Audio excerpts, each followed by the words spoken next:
8.7 মাত্রার শক্তিশালী ভূমিকম্পের পর এবার রাশিয়ার উত্তর কুরিল দ্বীপপুঞ্জে বুধবার ভোরে সুনামি আঘাত এনেছে।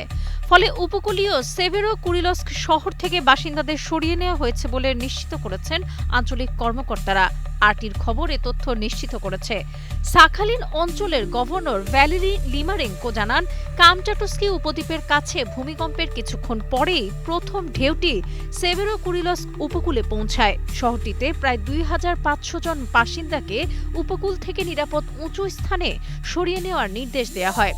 গভর্নর লিমারেঙ্কো জানান, সুনামির সতর্কতা পুরোপুরি কেটে না যাওয়া পর্যন্ত বাসিন্দারা উঁচু এলাকায় নিরাপদে অবস্থান করবেন। জরুরি সেবা সংস্থাগুলো সর্বোচ্চ সতর্ক অবস্থায় কাজ করছে এবং জননিরাপত্তা ও স্বাভাবিক জীবনযাত্রা পুনরুদ্ধারে প্রয়োজনীয় সব ব্যবস্থা গ্রহণ করা হচ্ছে। তাৎক্ষণিকভাবে কোনো প্রাণহানি বা বড় ধরনের ক্ষয়ক্ষতির খবর পাওয়া যায়নি। তবে সেভেরো কুরিলস্কের আলায়াত ফিশ প্রসেসিং প্ল্যান্ট পানিতে নিমজ্জিত হয়েছে এবং কর্মীদের দ্রুত সরিয়ে নেওয়া হয়েছে।